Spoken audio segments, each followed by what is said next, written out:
ছবি বোধহয় ফুটে আসবে, সেই চিন্তা থেকে আমি প্রস্তাব করেছিলাম যে বিশ্বজিৎ ও জাগরি যদি আমার সঙ্গে এই আলোচনায় সহযোগী হন।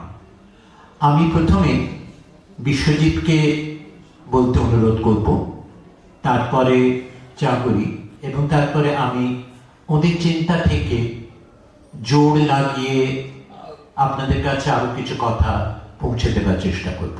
বিশ্বজিৎ। নমস্কার। শ্রমিকদা খুব গুরু দায়িত্ব দিয়েছেন।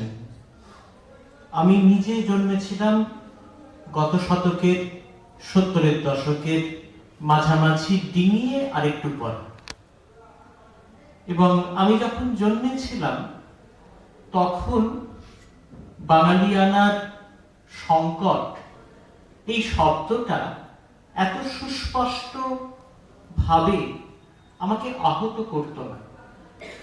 আমি বাংলা মাধ্যম বিদ্যালয় ব্যবস্থার মধ্য দিয়ে বড় হয়ে উঠেছিলাম, কিন্তু আজকে এই মুহূর্তে যখন বাংলা ভাষার সংকটের কথা, বাঙালি সংস্কৃতির সংকটের কথা উঠে আসে, তখন আমি বিষয়টিকে নানা দিক দিয়ে ভাববার চেষ্টা করি। যদি বলি যে বাঙালি কারা, তার একটা সহজ উত্তর হতে পারে বাংলা ভাষায় যারা কথা বলেন তারা বাঙালি। দ্বিতীয় প্রশ্ন যদি করি বাংলা ভাষা কত রকম, তারও একটা সহজ উত্তর হতে পারে বাংলা ভাষার মধ্যে অনেক ভেদ, অনেক পার্থক্য, লেখার বাংলার একটা গ্রাহ্য চেহারা আমরা বাংলা মাধ্যম বিদ্যালয় স্তরের জন্য তৈরি করেছিলাম। তা বাদ দিলে ব্যবহারে, কথায়, আমাদের মুখের ভাষায় বাংলা অনেক রকম, এবং এই অনেক রকম বাংলা কিন্তু খুব যত্ন করে, সহজ করে প্রত্যেক দিনের আচরণ এবং চিন্তাকে প্রকাশ করতে পারত। বস্তুতপক্ষে 19 শতকে যখন বাংলা ভাষার একটা মান্য, ব্যবহারযোগ্য চেহারা দেওয়ার চেষ্টা হচ্ছিল, তখন কিন্তু এই প্রয়োজন কম বেশি সবাই স্বীকার করছিলেন যে বাংলার শব্দ ভাণ্ডারে শুধু তৎসম সংস্কৃত থেকে আসা শব্দই আমরা গ্রহণ করব না, আমরা বাংলা ভাষার ভাণ্ডারে নানা বাংলাকে গ্রহণ করব। আমি খুব সহজ উদাহরণ যদি আপনাদেরকে দিই, তাহলে যে বিদ্যাসাগর বর্ণ পরিচয়ের মতো আমাদের লেখার বাংলার মান্য প্রাইমার তৈরি করেছিলেন, সেই বিদ্যাসাগরই কিন্তু আরেকটা একেবারে বাংলা শব্দের সংকলন করছিলেন, অসম্পূর্ণ একটি খাতা, যা পরবর্তীকালে রামেন্দ্র সুন্দর ত্রিবেদীর হাত দিয়ে সাহিত্য পরিষদে পৌঁছল এবং এখন প্রকাশিতও হয়েছে। তাতে কিন্তু ওই সুবোধ বালকের উপযুক্ত ভাষা বা শব্দ খুঁজে পাবেন না। একেবারে মুখের নানা রকম শব্দকে বিদ্যাসাগর গ্রহণ করছিলেন এবং তার জোর স্বীকার করছিলেন। আমি আরো পরের একটা মুহূর্তে যদি আসি, দেশ ভাগ হয়েছে এবং এই বিভক্ত স্বাধীনতায় অনেকে চলে আসছেন আমাদের পূর্ব পাকিস্তান থেকে। তখন ছোট্ট একটা বই সংকলন করলেন শোভারানী দেবী, বইটির নাম যেন ভুলে না যাই, এবং সেখানে তিনি ওই পূর্ববঙ্গ থেকে চলে আসা নানা বাংলা ভাষা সংকলন করে রাখছেন। তাহলে প্রশ্ন হলো যে বাঙালির বাংলা ভাষা নানা রকম, সেই নানা রকম বাংলার মধ্যে সহযোগিতার, চিন্তনের, সংযোগের সম্পর্ক তৈরি করা সম্ভব। বাংলা ভাষা যেরকম নানা রকম, বাঙালির প্রত্যেক দিনের খাওয়া দাওয়া, আচার ব্যবহারের অভ্যেসও নানা রকম।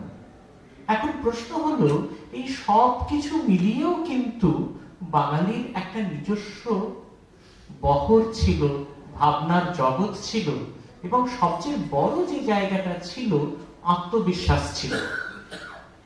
এখন এই আত্মবিশ্বাস যদি চলে যায়, আমার ভাষার উপর, আমার সংস্কৃতির উপর, আমার যাপনের উপর আস্থা যদি চলে যায়, তাহলে আমরা সংকটে পড়ি।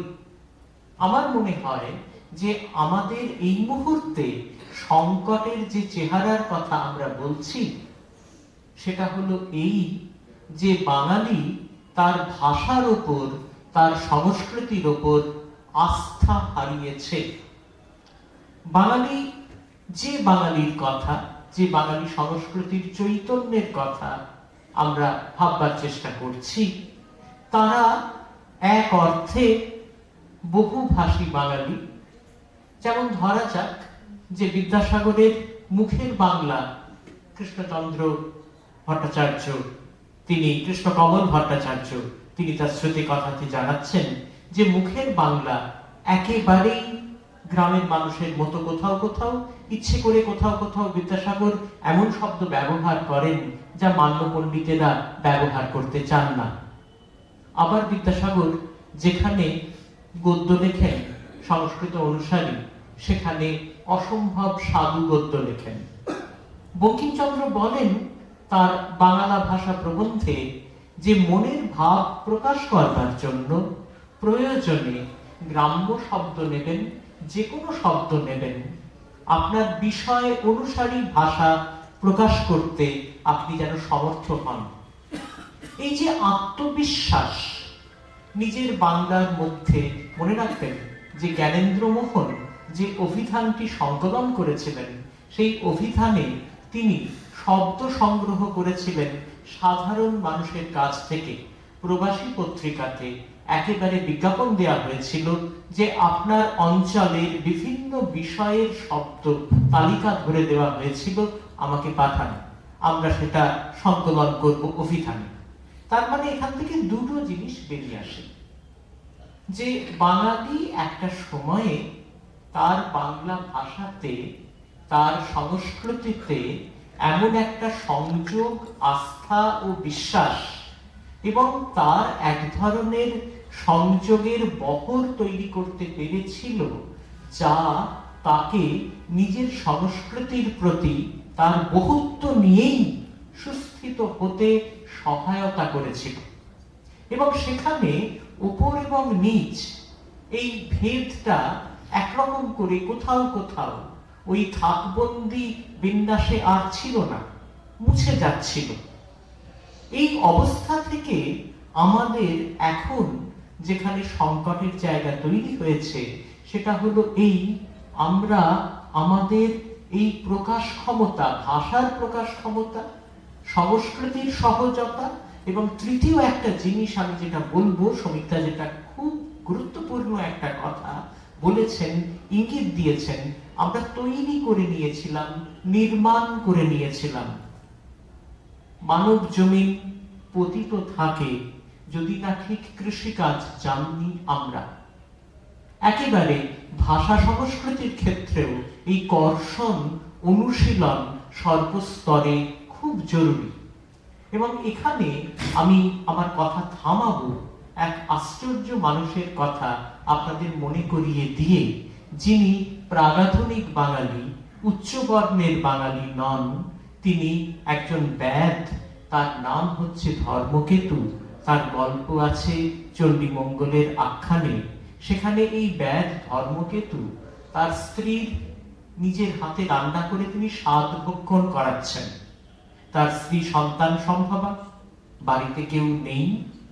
ধর্মকেতু তার স্ত্রীর কাছ থেকে রান্নার প্রকরণগুলি শিখে নিয়েছেন এবং তিনি শ্রমসাধ্য কাজ করেন, শ্রম করেন।